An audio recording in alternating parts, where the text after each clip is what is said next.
Worry is sneaky. It doesn't come crashing in like panic. It shows up dressed like responsibility. It whispers that you're just being careful, just staying on top of things, just making sure nothing falls apart. But underneath all that is fear.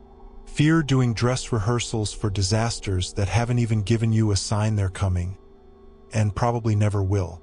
Fear keeps you busy with problems that aren't even real, and it's wild how easily we fall for it.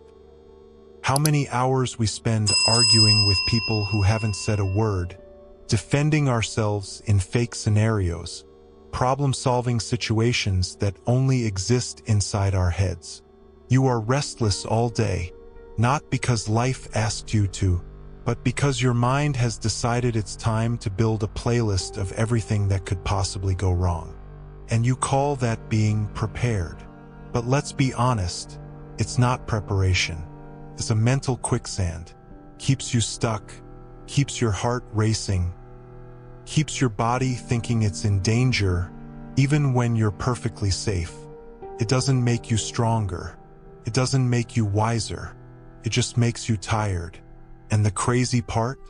The second you give yourself even the tiniest pause, the smallest breath, you realize just how much of your energy was being drained by thoughts that didn't deserve your attention in the first place. You start to see the pattern. All the things you lost sleep over last week, almost none of them showed up.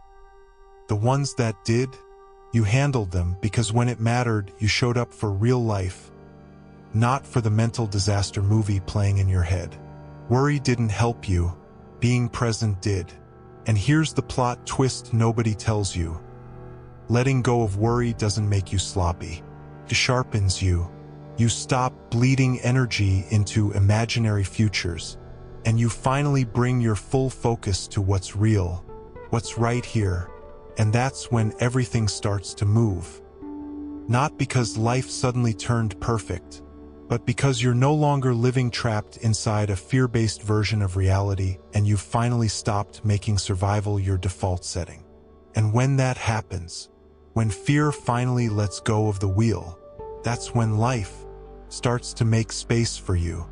Most people don't realize it, but half the time, worry is just your brain panicking in the background, desperate to feel useful. It's like having an overprotective guard dog that barks at every shadow, whether there's danger or not. Scans, it analyzes, it creates endless worst-case scenarios, as if by thinking hard enough you can somehow prevent life from throwing curveballs. But here's the truth most of us avoid. That's not control. That's an illusion. Worry makes you feel like you're doing something productive, like you're solving, planning, protecting. But really, you're stuck in a mental treadmill, running in place, exhausting yourself over problems that don't even exist yet. And the part that really stings? While you're busy drowning in imaginary disasters, real life keeps moving. Moments are happening all around you. Opportunities drift past. Connections soften. Joy sneaks in and out unnoticed. Not because life is withholding them, but because worry keeps your eyes locked on everything that could go wrong. The real shift happens when you stop spiraling on, what if everything crashes and burns? And instead start asking, but what if I'm still capable of standing, even after the dust settles? That one question cracks something open, because real confidence isn't about sidestepping chaos or living some perfectly predictable life. It's built one breath at a time, by proving to yourself that you can walk through discomfort without breaking, that you can stand inside uncertainty without losing who you are. And the beautiful part? You don't need all the answers up front. You just need enough presence to hear the right one when it finally shows up. The moment you stop giving fuel to those anxious thoughts, something shifts. You stop needing to map out every possible outcome. You stop rehearsing for scenarios that don't exist. You move from reacting on impulse to responding with intention. You start trusting something you've forgotten how to trust, your own ability to show up when it matters. Not flawlessly, not with some perfect, pre-approved script, but with clarity, with focus, with a kind of calm that can't be faked. And that's when life starts to loosen up around you. Decisions don't feel like life or death events. Even when you stumble, it doesn't feel like everything's crumbling, because you're no longer reading failure into every small mistake. You stop moving through your day on defense. You stop making choices from a place of fear. Instead, you start showing up from a place of peace. You stop micromanaging every detail of your life, not because you don't care, but because you no longer need that control to feel safe. And here's where the outside world starts to reflect the change. Not because you pushed harder, not because you forced the outcome, but because you finally stopped fighting everything with anxiety. Now, this next part might sting a little. A lot of the things you've been calling problems aren't actually problems. They're stories. Fear-based scripts your mind has been running on repeat. You're not drowning in your life. You're drowning in the meaning you've attached to it, in the disaster endings you've imagined, in the false conclusions you've jumped to before reality ever had a chance to play out. Worry has this talent for making small, harmless moments feel like full-blown crises. A slow afternoon starts looking like failure. One unexpected change in your schedule, and now the whole day feels like it's spiraling out of control. But here's the thing, what if, for once, you didn't jump to the worst conclusion? What if you didn't assign meaning to every pause, every delay, every silence? What if you let things just be what they are, without turning them into proof that something's wrong, without making them personal or permanent, or a sign that life is falling apart? That's when life starts to feel lighter, not because you suddenly gained control over everything, but because you stopped viewing every single moment through the lens of fear. One of the most freeing decisions you'll ever make is to stop letting anxiety narrate your life story. You don't need to overanalyze how tomorrow's going to play out. You don't need to draft mental disaster plans for situations that haven't even happened. You don't need to prep for every single what if. And here's something you'll notice when you pay attention. The people who seem the calmest in the middle of chaos, it's not because their lives are easier. It's not because they've unlocked some secret formula for control. It's because they've stopped letting their minds build horror stories out of every unknown. They've realized something that most people miss. Worry is just the brain trying to write a script it was never supposed to direct. And here's the irony.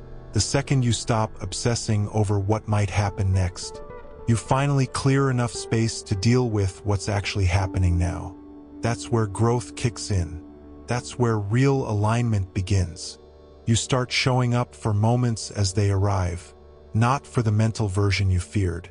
You make cleaner decisions because fear's no longer fogging your mind. You take better care of your body because you're no longer living on emotional fumes.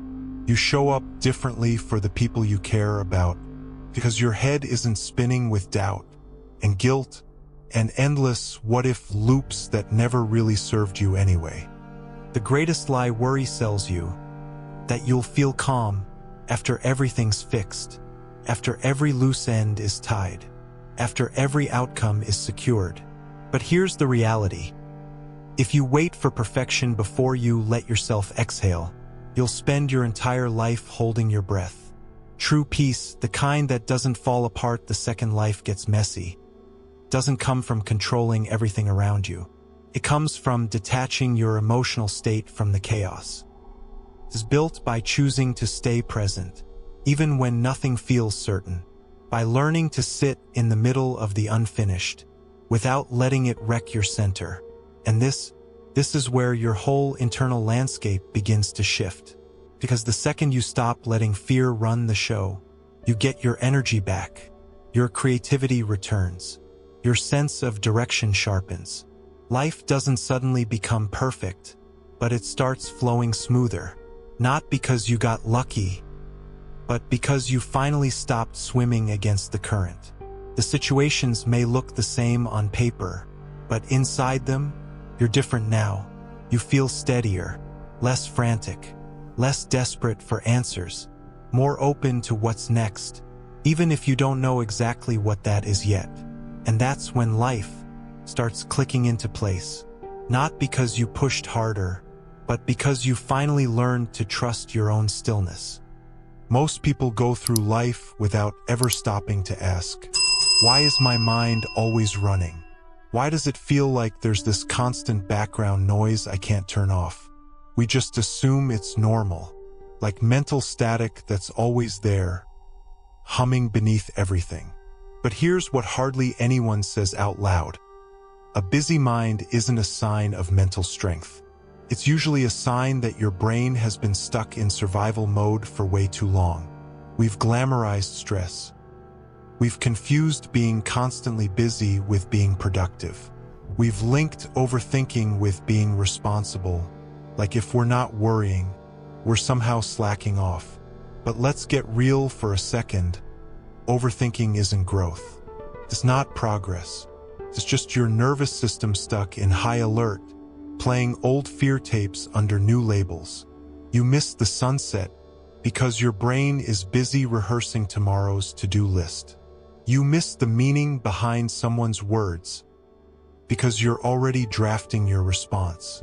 You're physically in the room, but emotionally, you're miles away. But here's where it starts to shift.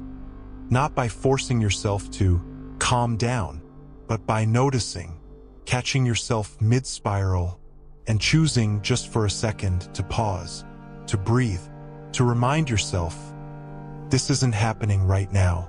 This is just another mental story, a chapter you don't have to keep reading, and slowly, you start coming back to yourself. You can't overthink your way into a peaceful life, but you can choose peace right now, not as some finish line you hope to reach someday, but as a decision you make, over and over, every time your mind tries to pull you somewhere you don't need to go. And the more you make that choice, the stronger that muscle gets, and the easier it becomes to come back to yourself. You don't need to fix every problem before you're allowed to breathe again. You don't need to predict every twist and turn before you let yourself rest. You just need to notice every time your mind starts dragging you back toward fear, and make the choice, again and again, not to follow it. This isn't about giving up. It's about knowing when to stop gripping life by the throat. It's about moving through your day with your heart open, not hidden behind layers of armor. It's about showing up, fully present, not half checked out and panicked. Because here's the thing, the second your energy shifts, life starts responding to that. The people around you will feel it. And more importantly, you will feel it. And it's not magic. It's not some cosmic accident. It's just you, finally stepping into the moment as your real, grounded self, not some hyper-edited, future-proof version of you. Not the overthinking, overplanned version.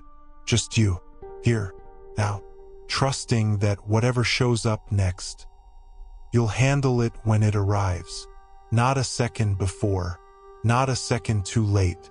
And maybe, just maybe, that's when life starts working with you, instead of feeling like one big fight. Not because every obstacle disappeared overnight, but because you finally stopped making the path harder than it had to be.